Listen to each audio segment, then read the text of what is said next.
Bien, mis hermanos, pues vamos entonces a dar inicio. Vemos aquí que ya están varios de nuestros hermanos. Nuestro hermano Rico, ¿cómo está nuestra hermana Polita? ¿Está ahorita descansando? Ahí nos la saludas. Gracias. Ajá. Que Jehová le bendiga y los guarde. Creo que ahorita se va a conectar, está en la cama. Ah, perfecto. Se va a conectar, pues hemos platicado con ella y pues hay que ponerse las baterías ahorita, ¿no? Eso me gusta.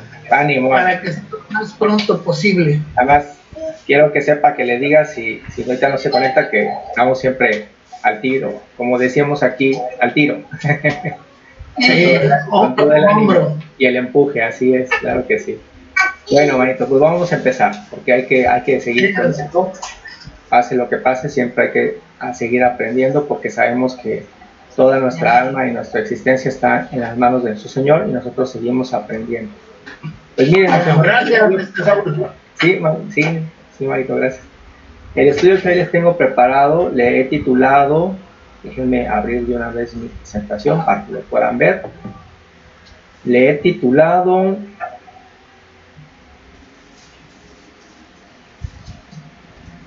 el Evangelio y le puse así, el estudio contra el dogma. ¿Sí? Así le llamé a o le estoy llamando a este nuevo estudio que quisiera presentarles. Y no sin antes de comenzar con este estudio, me gustaría ponerles un fragmento de cómo suena esta es una cantante judía. Ella viene en algún otro momento les hablaré un poquito de un pueblo de Yemen que es pues uno de los pueblos que tiene una tradición musical muy antigua, casi desde la época de Moisés. Y obviamente ella, pues con este grupo de personas, entona partes bíblicas. Y nada más les voy a poner un pedacito para que escuchen más o menos cómo se escucha, cómo entabla ella un salmo, el Salmo 104. Les voy a poner nada más un pedacito, porque creo que vale la pena ver el trabajo que ellos hacen, de que no se pierda, por supuesto, esos sonidos tan originales de ese lugar, ¿no? A ver.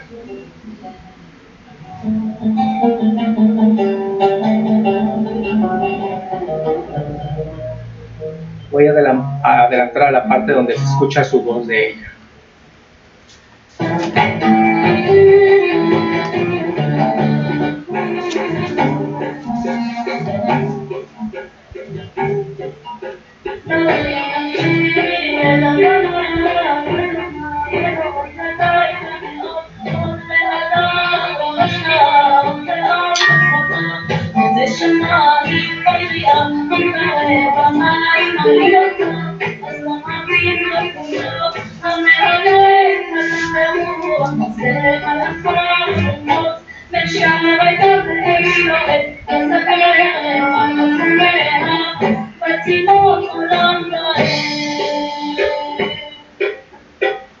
Bueno, es un ejemplo de cómo está ella interpretando un pedazo del Salmo 104, obviamente dependiendo también luego del fragmento bíblico, también es el tipo de ritmo que le puede dar. Por ejemplo, aquí este es otro que es del rey David. Les pongo un pedacito.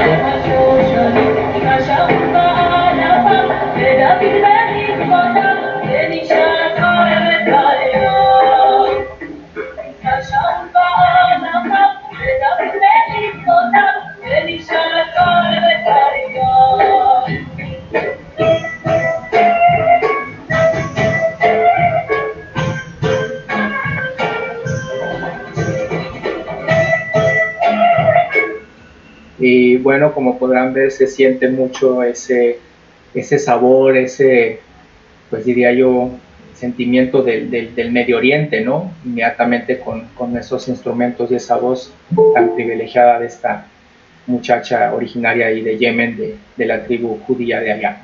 Bueno, pues nada más era para que más o menos pudieran, luego si con gusto les paso el enlace para que si quieren escuchar la melodía completa. Realmente es muy, muy bonita la interpretación que hacen ellos y el trabajo de que no se pierdan los sonidos antiguos, ¿no? de Medio Oriente, precisamente, que son los sonidos que sonaban más allá en la época de Jesucristo y de Moisés y cuando estaban allá. Bueno, entonces mi tema, mis hermanos, que hoy les quiero presentar es que precisamente quiero hacer esta reflexión, mis hermanos, de que todos nosotros, desde al menos me ha gustado mucho la forma en que en esta congregación se presentan las temas y las ideas, porque si ustedes recordarán, al menos yo desde que tengo memoria, siempre se ha manejado la premisa de que aquí nunca se comentan, nunca decimos dogmas.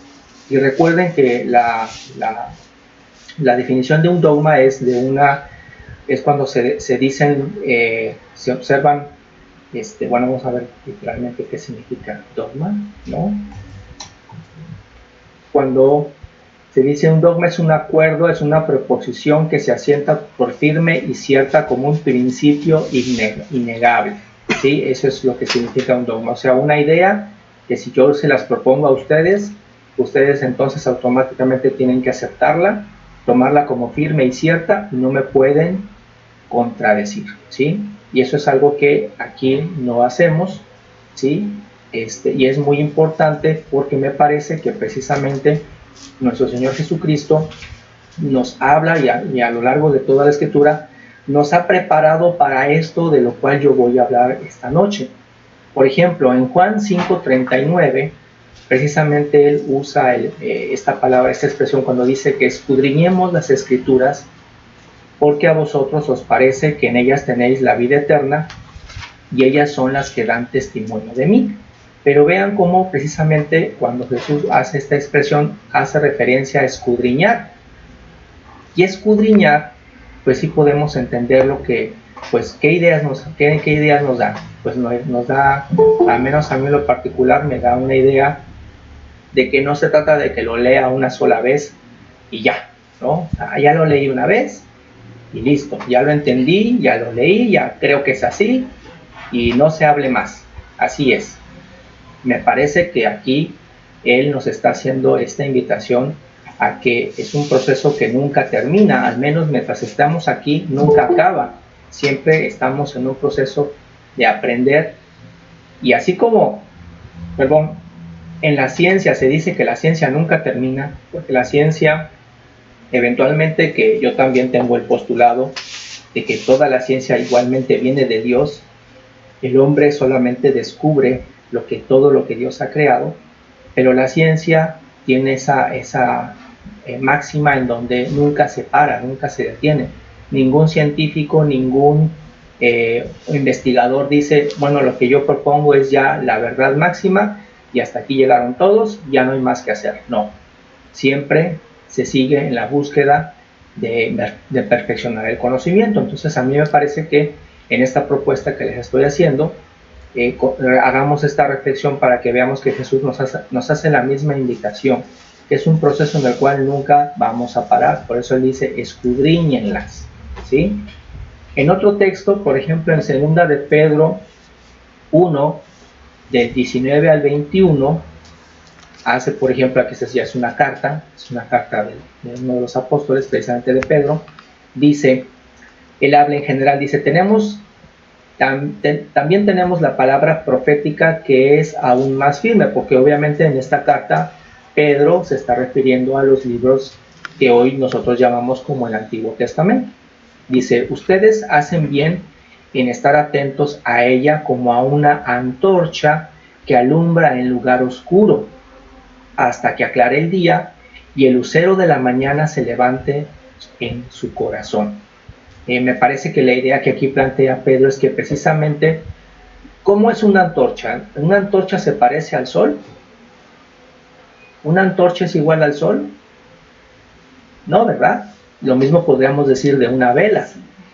Una vela, una antorcha, bueno, alumbran, ¿sí? Nos permiten ver, pero en ninguna manera se pueden comparar al sol. Entonces, lo que nos está diciendo aquí Pedro es que él se está refiriendo, por ejemplo, al Antiguo Testamento, lo que llamamos nosotros como Antiguo Testamento, y vemos cómo él se está refiriendo a él como un elemento que nos permite orientarnos, pero que obviamente nuestro Señor no nos lo ha dado como para que nos explique todas las cosas. Por eso, luego, no sé si les ha pasado que ustedes cuando invitan a algunas personas a acercarse a la Biblia, muchas veces las primeras objeciones que le dan al no querer leerla es que dicen, es que tiene muchos errores o no nos explica muchas cosas.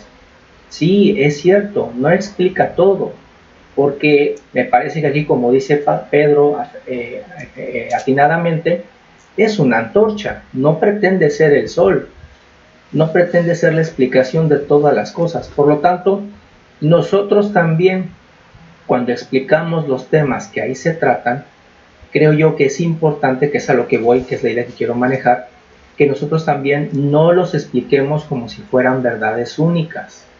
De hecho, hasta esta misma idea que yo les estoy presentando, no se la estoy presentando como si fuera una orden. No es que, Saúl ahora nos ordena que hagamos esto. No, de ninguna manera.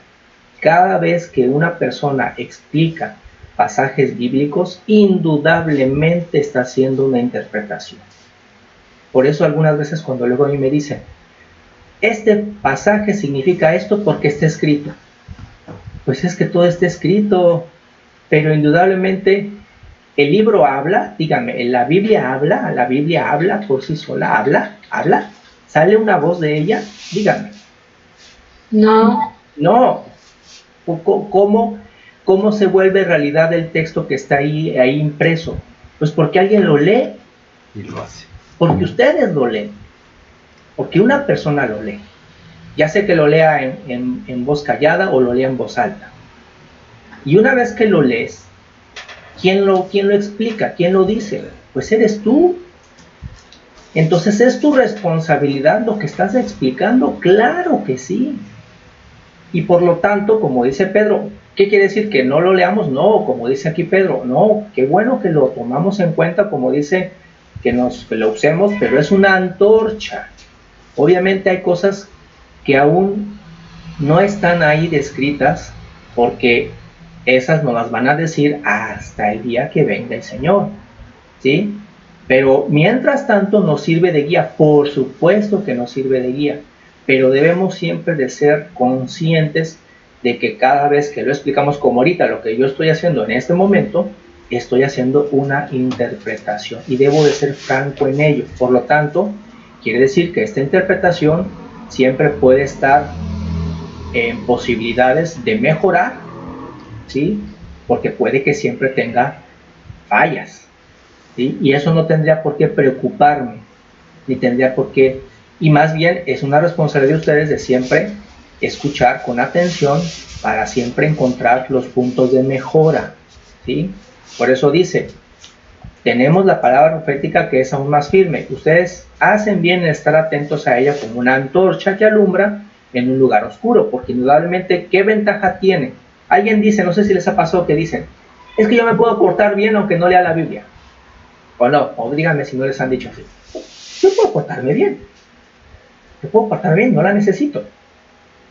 Y diría, sí, es cierto. Hay mucha gente que se puede portar bien porque realmente en la misma Biblia, en partes que ya nos han dicho los hermanos, dice muy claramente que las leyes de Dios realmente están dentro de nosotros.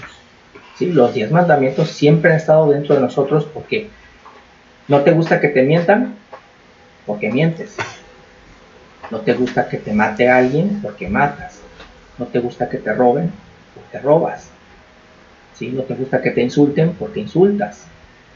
O sea, las leyes de Dios, los 10 mandamientos son el más principal y elemental elemento de ¿cómo decían? De pensamiento de lógico o común, en donde cuando dice todo lo que tú quieras que los hombres hagan contigo, hazlo tú primero.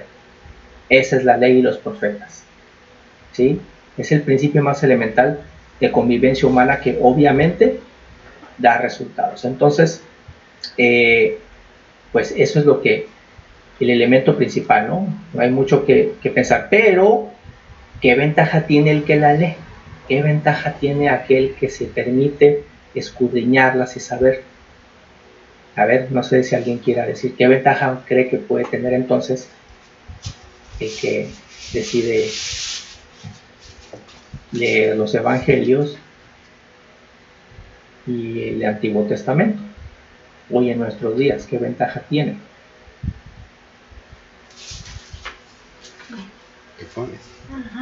Como dice aquí Pedro, yo siento que precisamente la ventaja es como bueno, dice,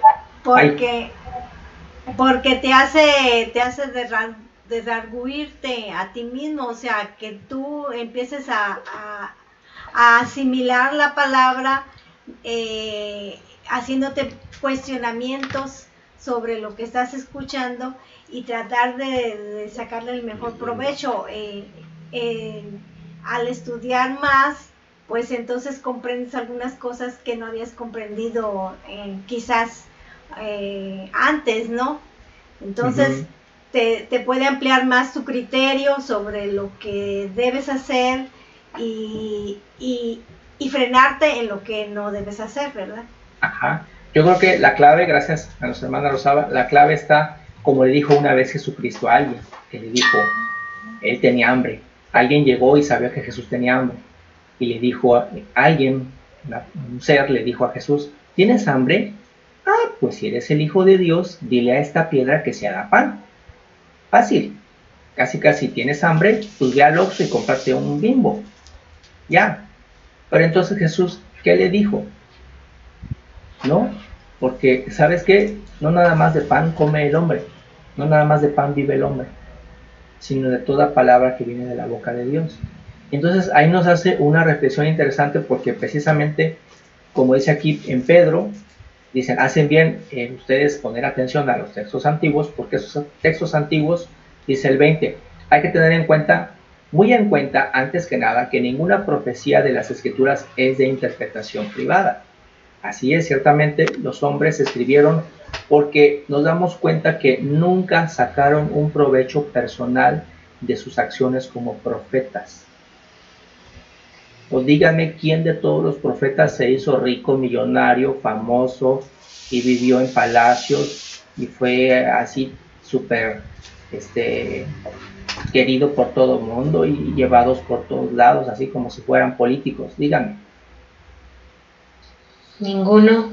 Se entiende que es un esfuerzo que hace el profeta en favor de quién. Y no me digan de favor de Dios, porque Dios no necesita el favor de nosotros. Cuando un profeta obedece a Dios, hace el favor ¿hacia quién? Pues yo creo que hacia sí mismo, ¿no? A sí mismo, ¿no? No. Hacia los demás. ¿A quién hace el favor el profeta? Hacia los demás. Hacia el pueblo. Exactamente, David. Hacia el pueblo, hacia su prójimo. ¿Qué decía Jonás?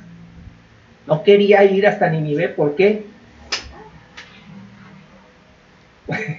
Porque pensaba que se lo iban a sonar. No, porque decía, ¿para qué voy en vano? ¿Para qué voy en vano? ¿Para qué voy en vano? ¿Para qué me canso? ¿Por qué me canso ir hasta allá si de todos modos los vas a perdonar? ¿No? Si los vas a perdonar, ¿para qué me canso? Pero Dios le está diciendo, no, es que tu labor es importante, porque no los puedo perdonar si ellos no hacen conciencia y redarguyen. ¿Y cómo van a hacer conciencia o redarguyen si tú no vas y les hablas? Porque el chiste no es que Dios venga y nos lo diga. Porque aquí yo veo que en todo esto la labor que Dios pretende que entendamos es siempre que nosotros tenemos el poder, que ya nos lo ha dicho nuestros hermanos en sus estudios también. Como dice en la parábola que Jesucristo dijo, nos dio talentos, usemos nuestros talentos. Porque ustedes mismos que tienen ya hijos y ya han tenido hijos, yo estoy casi seguro que sí es muy bonito cargar al bebé todo cachetón y hermoso, pero estoy seguro que no quisieran que su hijo hubiese quedado cachetón y bebé para toda la vida, ¿o sí? A ver, ahí estoy viendo a mi hermana Yolis. ¿Te gustaría que hasta el día de hoy tu hija fuera cachetón y gordita y siguiera haciéndose popó en el pañal hasta el día de hoy? Pues no. No, ¿verdad? No, claro que no. O bueno, no sé. Pero, ¿qué es lo bonito de haber visto crecer bueno, creo que ya lo dije. Creo que lo bonito es ver lo que ha crecido, ¿no? ¿Ha crecido Fabi, sí o no? Pues sí ha crecido, nunca se quedó chiquita. Yo quisiera que hubiese querido que creciera más, pero pues no, ya no se puede. No, pero Pero sea lo que sea, gordita, chaparrita, es mi hija, es bonita y... No, pero... Y el crecimiento, bueno, obviamente, por supuesto que ha crecido físicamente, pero sobre todo el crecimiento mental, intelectual, emocional, ¿no? Sí, digo mucho. Entonces, mis hermanos, pues eso es lo mismo que desea Dios, y esa es la labor del profeta. Esa es la labor del profeta cuando va, actúa y obedece en favor, como dice nuestro hermano David, del pueblo, no el favor de Dios. Dios no necesita el favor de nosotros. Por eso nos permite que nosotros tomamos en nuestras manos como Él, que es nuestro Padre, que nos quiere ver crecer. Porque, pues si te la pasas diciendo, bendito Dios en las alturas, pues Él ya sabe que Él es bendito y Él ya sabe que está en las alturas, no le estás diciendo nada novedoso. Pero tú demuéstrale que tú puedes hacer algo en este planeta. Porque si nada más te la pasas diciendo, bendito Dios, alabado seas, pues sí, como Él dice, Él lo dice muy claro, no todo el que me dice Señor, Señor va a venir acá, ¿eh? Él no acepta alabanzas paleras. Él no acepta chayotes para entrar al reino de Dios. Como decimos aquí vulgarmente, no le podemos hacer la barba a Dios. Señor, es que yo te di tantas alabanzas, yo te dije tantas bendiciones, ¿tú le bendices a Dios? No, Él es el que nos bendice a nosotros. Entonces por eso dice que la profecía no fue de interpretación privada, porque efectivamente el buen profeta nunca buscó su propio beneficio. Nunca buscó su propia riqueza. Como desvergonzadamente hoy día algunos se dicen profetas, entre comillas, y cada vez están más ricos del dinero que la gente da. Esa es una aberración total y absoluta que no tiene nada que ver con el plan de Dios. Entonces el 21, porque jamás fue traída la profecía por voluntad humana, al contrario, los hombres hablaron de parte de Dios siendo inspirados del Espíritu Santo, que es el poder de Dios, y hablaron precisamente para el beneficio del pueblo, para el beneficio de aquel que lo necesita. Aquí tenemos esta imagen que representa los 10 mandamientos, están escritos en hebreo, ya los conocemos. Bueno, entonces se acordarán que en uno de mis estudios pasados les hablaba que entonces los resultados que nos otorga los mandamientos y el evangelio es que nosotros puedan fortalecerse las virtudes, que como decía muy atinadamente nuestro hermano Pablo, se generan de cuando nosotros hacemos una sintonía con el Espíritu Santo, que es el poder de Dios. Si nosotros abrimos y tenemos la intención y la voluntad de invitarle, como dice Jesús, Él, o escuchamos su palabra y Él viene a nosotros. Y entonces, ¿qué? Envía el Consolador. Y la parte más importante que hace el Consolador es precisamente fortalecer la fe, en darnos elementos, aquí están resumidos, ¿verdad? Pero son entre otros, por ejemplo, la paciencia, que es muy importante, el afecto fraternal, la templanza que se necesita para enfrentar problemas y situaciones difíciles que seguirán pasando, y por supuesto el amor para que no decaiga en nosotros, para que no se marchite, porque si no, nuestras acciones, por mucho que yo tenga, como diría también nos enseñó nuestro hermano Pablito, que tenga yo mucha ciencia y mucha sabiduría y mucho conocimiento, que eso ahorita algo también voy a hablar, y padezco de no tener amor, entonces en poco valor están todas mis acciones. ¿Y cuáles son mis verdaderos enemigos? Pues son la mentira, que ahorita me tienen sorprendido como veo que hay gente que realmente miente a lo descarado, pero me sorprende que inclusive hay formas de demostrar que han mentido y sin embargo continúan haciéndola y no se dan cuenta del daño que genera tenerla y usarla como una herramienta. Los ojos altivos, que es la soberbia, el crear pleitos entre las personas, el provocar, el buscar que la gente se pelee, y pues en el caso extremo hasta inclusive derramar sangre inocente, porque entre todos estos estirones que se dan, indudablemente padece gente que no tenía nada que ver, así exactamente como el símbolo de Abel. Y por supuesto el elemento más peligroso que no debemos dejar que entre nosotros, que es el odio. Una vez que el odio anida en nosotros, es cuando nuestra alma corre peligro, y ese es el elemento que diría que realmente las fuerzas contrarias al plan de Dios buscan que esté en nosotros, ¿no? Si tú, por mucho que digas que amas a Dios y a sus evangelios, si tienes en tu corazón odio hacia algo, ahí hay un peligro. Miren, ¿se acuerdan que también en mi otro estudio les había puesto esta imagen? Esta imagen nuevamente me gusta porque vemos aquí rostros de personas y pues aquí nosotros cuando vemos los rostros no podemos saber, yo pregunto, díganme quién es bueno y quién es malo. ¿Quién tiene el Espíritu de Dios y quién no lo tiene? No podemos saber, todos se ven iguales.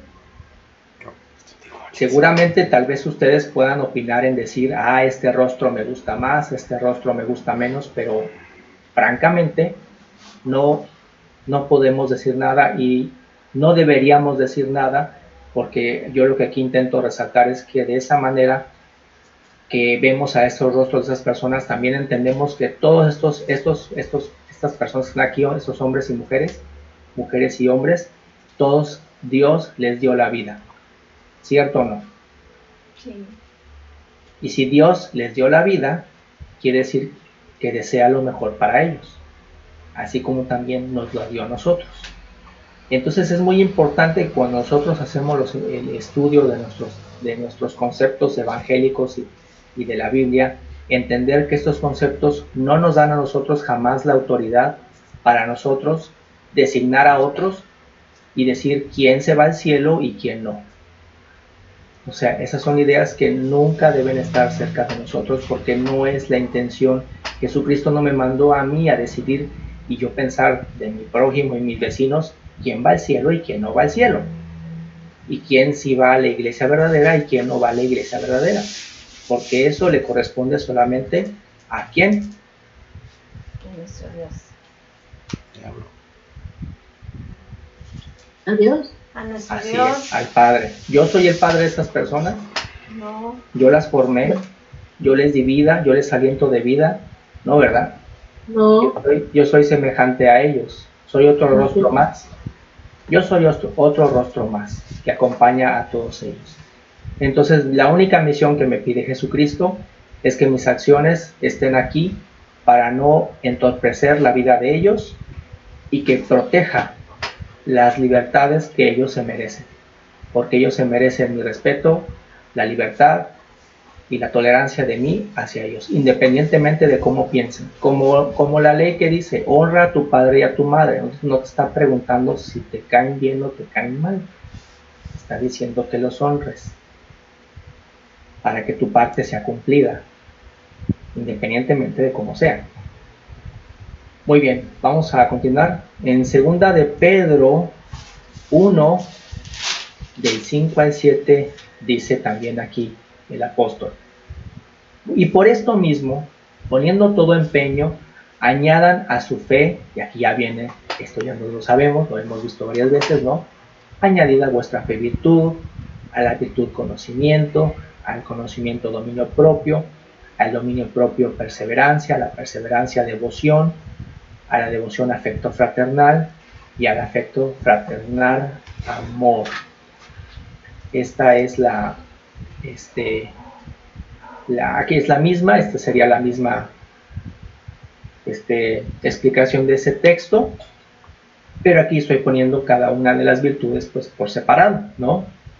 Y vemos que son agregados que obviamente nos ayudan a nosotros, y es la parte, como decía nuestra hermana Rosalba, cuando preguntaba yo, ¿qué ventaja puede tener la persona cuando se acerca a leer los evangelios? Que como por ejemplo en esta parte, yo sí puedo, pues yo me doy cuenta que es una persona que medita sobre estas virtudes y las trabaja, porque no se trata de nada más verlas, porque tú puedes decir que las pides, ¿no? Como comentaba nuestro hermano Pablo, pides, estás aquí para solicitar la ayuda y la asistencia del Espíritu Santo, pero estas virtudes no te van a llegar si tú no las trabajas, porque eventualmente para que puedan estar en ti tienes que trabajarlas.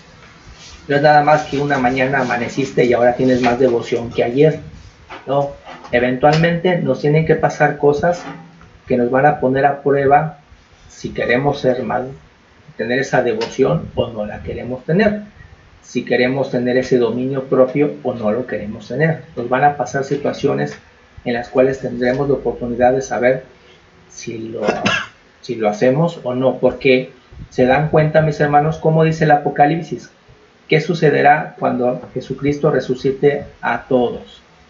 ¿Qué es lo que sucede? No hablo de la primera resurrección, sino de la segunda. ¿Qué sucede? ¿Qué dice el Apocalipsis? ¿Qué pasa? Sí. Resucita a todos y luego ¿qué pasa? Se van a abrir los libros. Exactamente, dice, se abren los libros. ¿Y qué están escritos en los libros? ¿Qué hay en los libros? Pues todo lo que hiciste, lo que pensaste. Exactamente, las cosas que haces, las cosas que dices. Entonces, ¿mande? Buenas y malas. ¿Sí? Ahí está. Entonces, eventualmente, si se dan cuenta, no dice que los libros escriban las cosas que sabías o que no sabías. Por eso he dicho en otras ocasiones en los estudios, Dios no nos va a hacer un examen Ceneval.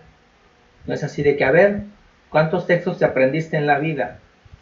¿Cuántos libros de la Biblia te leíste? No. Van a estar en los libros las cosas que hiciste. Porque lo supieras o no lo supieras, lo que cuenta es lo que hiciste. ¿Cierto o no? Porque en una parte inclusive también un apóstol dice, no es el que sabe la ley el que es el que se justifica, sino el que la hace. Y pone el ejemplo de que inclusive puede haber personas que ignorando la ley en texto, la cumplen. Y esos van a poner en vergüenza a los que se sabían la ley en texto, pero nunca la cumplieron. Entonces ese es el riesgo que nosotros debemos evitar. Y luego aquí vean este otro texto muy interesante. Aquí es Jesucristo que está hablando en Lucas 10, del 25 al 26. Y vean cómo el capítulo completo, si ustedes lo leen, nos dice que llegó un hombre y lo quiso tentar. O sea, como te digo, quiso ponerle ahí una trampita a Jesucristo. Y le dijo, dice, he aquí un intérprete de la ley. Fíjense cómo usa esta expresión intérprete de la ley. ¿Se acuerdan cuando vimos el otro estudio en donde vimos la evolución de cómo el pueblo judío fue procurando lo que era el estudio del Pentateuco? ¿Se acuerdan? Cómo tenían sus sabios que fueron asignando, cómo tenían el Mishnah. ¿Se acuerdan? Bueno, pues esas cosas ya existían entonces cuando estaba Jesús. Entonces por eso dice ahí que estaba el intérprete, ¿no? Vean cómo ostentaba el título, ¿no? De yo soy el que interpreta la ley. ¿Quieres saber la ley?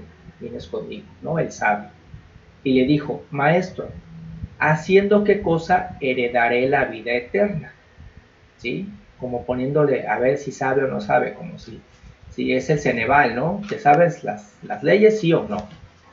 Pero Jesucristo, vean cómo le comienza a dar la respuesta. Es muy interesante cuando le contesta Jesús a él mismo, le dice, ¿qué está escrito en la ley? A ver, tú dime qué es lo que está escrito y cómo lo lees.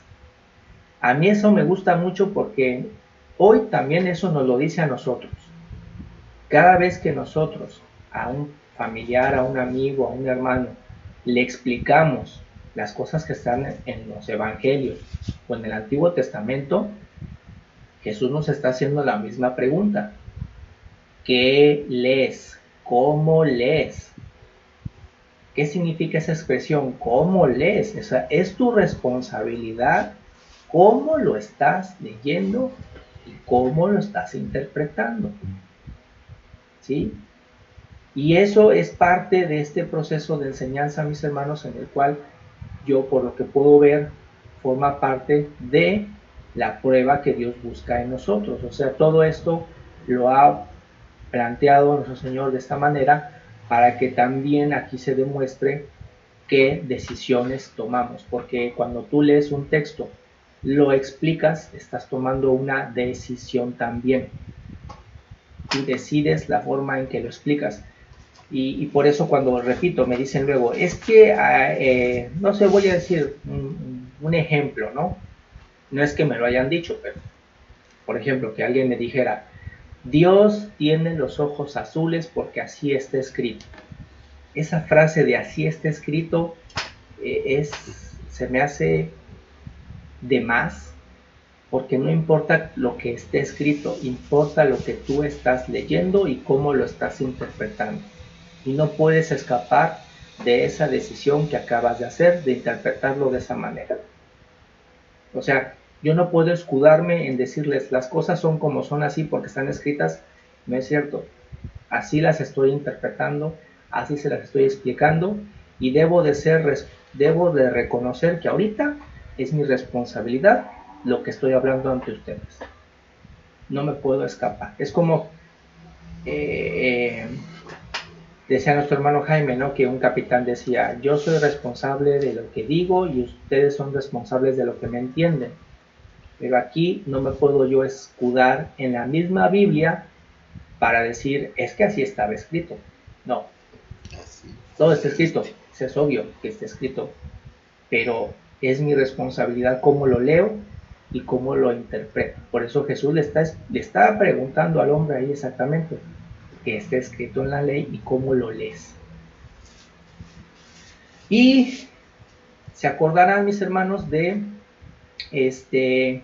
esta tablita que estudiamos en aquella ocasión para ver la evolución de lo que escribió Moisés, que fue la Torá, que son los libros del Antiguo Testamento, y cómo precisamente en el año 540 a.C., cuando estaban a un cautiverio en Babilonia con Esdras, comenzaron ahora sí que a recapitular los libros, a ponerlos por escrito, y ahí pues se acuerdan cuando empezamos a hablar sobre los principios rabínicos y todo lo que se generó, después el Mishnah, el Talmud, y todo esto que llegó hasta la época de Jesucristo, ¿no?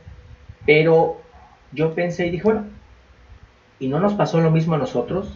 Nosotros, vamos a decirnos acá, en el cristianismo, en el evangelio, ¿no nos pasó lo mismo? Y quiero proponerles, mis hermanos, que de hecho sí nos pasó algo parecido. Si nosotros en este estudio podíamos hacer como una autocrítica, bueno, una crítica acerca de que por qué, si tenían la Torah, por qué después quisieron escribir el Mishnah, que era como explicar bien la Torah para que no te equivoques, y después del Mishnah escribieron el Talmud para que no te equivoques en interpretar el Mishnah, y entonces pues pensamos que es mucho escribir. Es como si yo digo algo y Ricardo escribe las instrucciones para que me entiendan, pero luego mi tía, nuestra hermana Maribel, escribe lo que Ricardo escribe, lo que yo dije para que me entiendan, ¿no?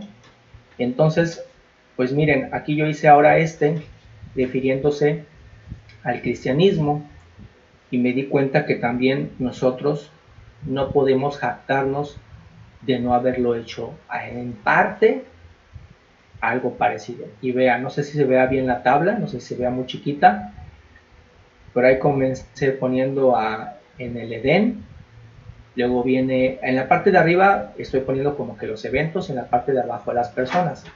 Tenemos el Edén, Adán, luego tenemos el diluvio, tenemos a Noé, luego la Torre de Babel, luego tenemos a Abraham, tenemos a Isaac, a Ismael, a Jacob, luego viene la época de la esclavitud del pueblo judío, y luego por fin aparece Moisés.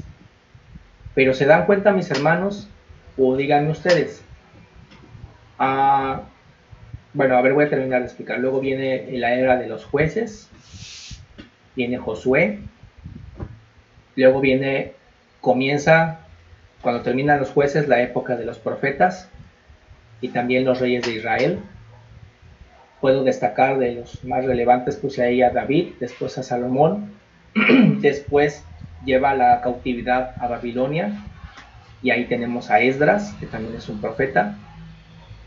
Luego tenemos la construcción del segundo templo, porque el primer templo ya había sido destruido. Luego viene cuando se vuelve en realidad, maduran los fariseos y los saduceos. Termina la época de los profetas con Juan. Después viene nuestro Señor Jesucristo, y con él comienza la era de los apóstoles, la cual concluye, y después nace la Iglesia Católica Griega Ortodoxa, después la Iglesia Católica de Occidente, después la Iglesia Protestante, y luego la Iglesia Evangélica, que es de la que hoy nosotros pues sabemos que conocemos. Y en la parte de hasta abajo tenemos después de Cristo y antes de Cristo. Y a ver, ahora les voy a hacer una pregunta.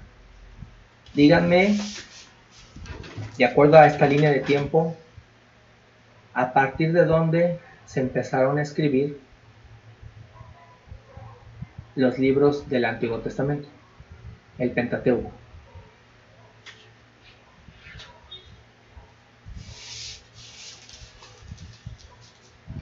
Con Moisés.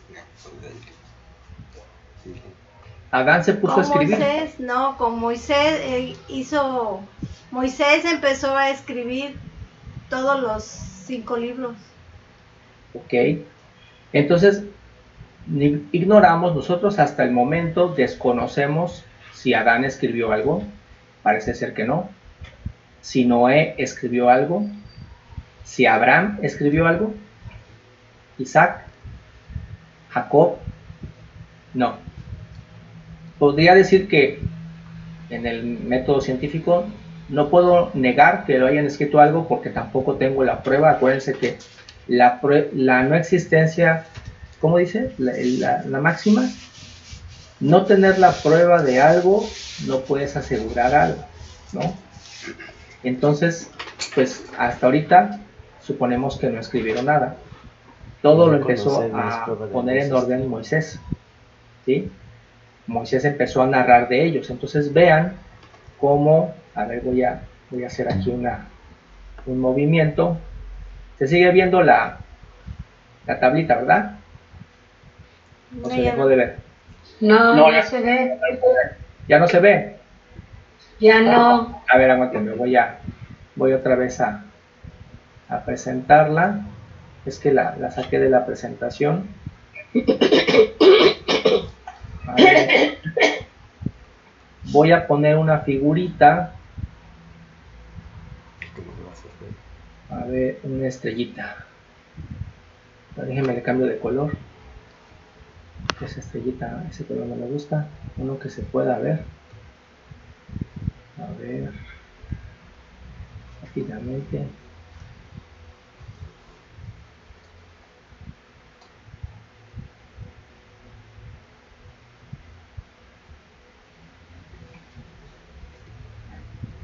Bueno, Sí ese sí se ve. Sí. La otra que quitaste se veía mejor. Esta se ve mal. No se ve bien la otra, la primera. Sí. Bueno, a ver, ahorita la pongo bien. Ahí nada más les voy a poner una estrellita. A ver. Ah, sí, ahí ya se ve. Se ve Ahí se ve bien. Sí. Sí. ¿Sí? ¿Se ve bien? Sí. Bueno, ¿vieron dónde puse la estrellita? Sí, arriba de Moisés. Exactamente, es para indicar que a partir de ahí, en nosotros por fe y por, bueno, de acuerdo como lo creemos, él empieza a escribir todo lo que sucedió antes, ¿sí? Y luego, díganme ustedes, lo que nosotros llamamos, bueno, obviamente él empieza a escribir, pero luego también están los profetas, que ellos empiezan a escribir, ¿sí?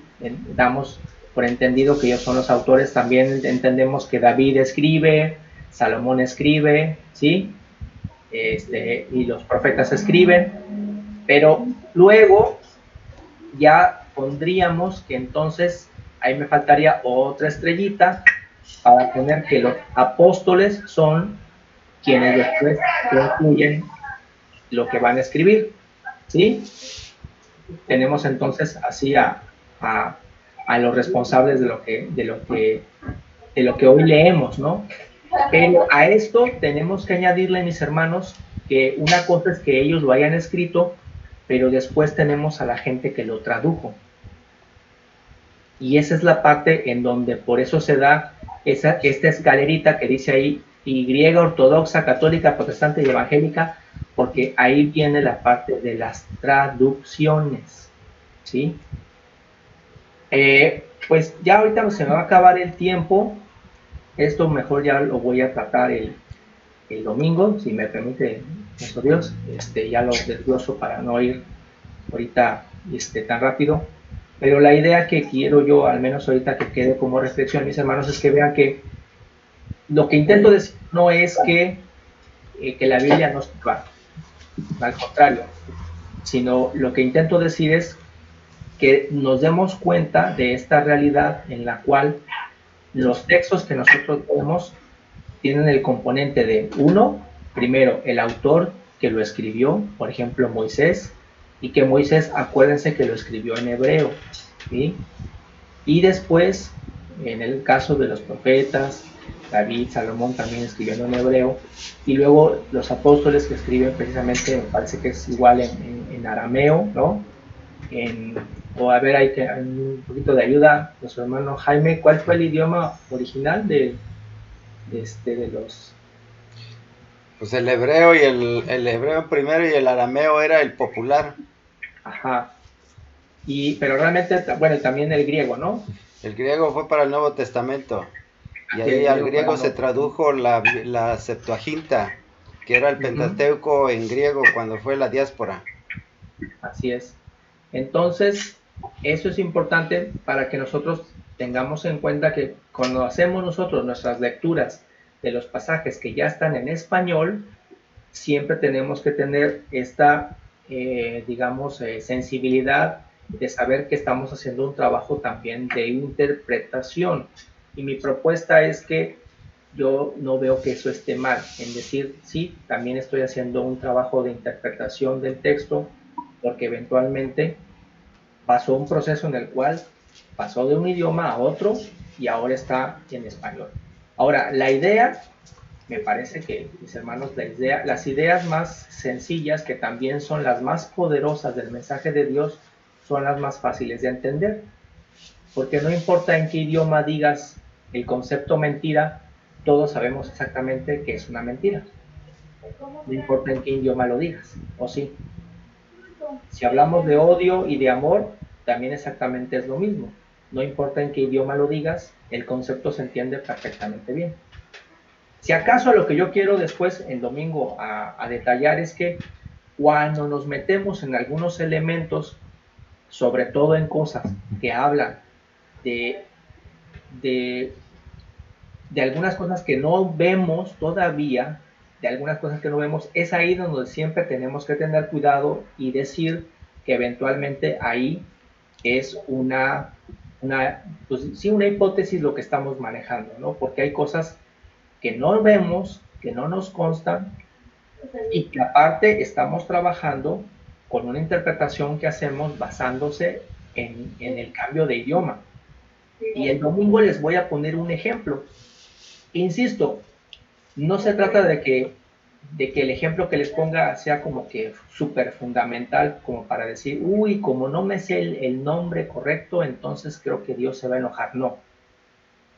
Creo que es muy claro, repito, las partes más sencillas de la Biblia son al mismo tiempo las más poderosas. Y es muy claro cuando dice el Señor que busquemos ejercitarnos para la piedad. Es muy claro. Cuando dice de nuestro Padre Celestial los mandamientos, son muy claros. No hay problema en la traducción, ¿sí? Porque eso es lo que eventualmente se nos va a juzgar. Y es lo que eventualmente aquí, de hecho, es lo que realmente valoramos como personas.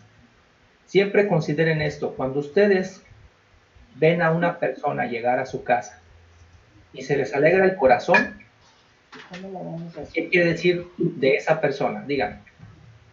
Ven llegar a una persona, un familiar, un amigo, alguien a su casa, y ustedes, su corazón se alegra. ¿Qué significa? ¿Qué está diciendo de esa persona? Nos da gusto verlo. emoción de estar ¿Y por llorando, qué te da gusto ver? porque pues tenía tiempo que no lo veía. Porque lo amo. Lo amas. Amo mucho. ¿Mande? Amo mucho cuando veo una persona que tiene tiempo que no le veas. Ah, Quieres. A ver, Esther, ¿qué dices? Son personas que uno ama, que quiere, que se siente uno a gusto con ellas. Ah, Como cada vez que nos vemos a mis hermanos, nos sentimos gozosos, que verlos nuevamente, escucharlos. espérate, Esther, ya te me fuiste muy lejos, espérame. También lo que dices, está bien como dice Esther, como dice Araceli, como dice Yoyis, pero esa persona, si llega a la casa de ustedes, si ustedes su corazón se alegra, quiere decir que esa persona le precede. Hagan de cuenta que antes de que llegue la persona, ya llegó alguien más, y ese alguien más se llama la fama de esa persona, y esa fama está basada en sus hechos. ¿Por qué aman a esa persona? Porque esa persona ha demostrado con hechos que los ama a ustedes primero. Porque esa persona se ha labrado un prestigio, esa persona se ha labrado una posición, porque esa persona no fue a exigirles amor a ustedes, pero esa persona, paso a pasito, acción con acción, se ha ganado el corazón de ustedes. Y por eso ustedes, cuando esa persona llega, se alegran. por eso Eso, se le dice, ¿vale? te queremos por tus actitudes y tus hechos que has hecho. ¿Sí? Y eso es lo que Jesucristo nos dice constantemente, que nuestras obras caminan con nosotros. Nuestras obras nos abren las puertas. Y por eso hay gente que se le cierran las puertas porque ¿quién la quiere? También es al revés, ¿no? Ahí viene y dice, ciérrale las ventanas y ciérrale las puertas porque aquí no quiero que entre. Porque lamentablemente también que le precede sus hechos. Entonces, mis hermanos, aquí la labor, claro que Jesucristo, ahorita ya se me acabó el tiempo, pero Jesucristo también pues, nos invita a que a veces, claro, ese es un trabajo ya que implica más voluntad cuando te dice también, a ver, a veces también ábrele la puerta a aquel que nadie se la abre, para que veas de qué manera tú lo puedes darle el ejemplo para que él se sensibilice, pero vean que ese es el trabajo que hace realmente la palabra de Dios y eso no hay problema de interpretación, porque lo vemos todos los días aquí nosotros en diario, en donde vivimos. Y por eso me doy cuenta que lo que Dios dice no son mentiras, porque me doy cuenta que es real. Las obras preceden a la persona, como dijo Jesucristo, tus obras te siguen a donde quiera que vayas, ¿no? Bueno, mis hermanos, pues por hoy ya voy a concluir.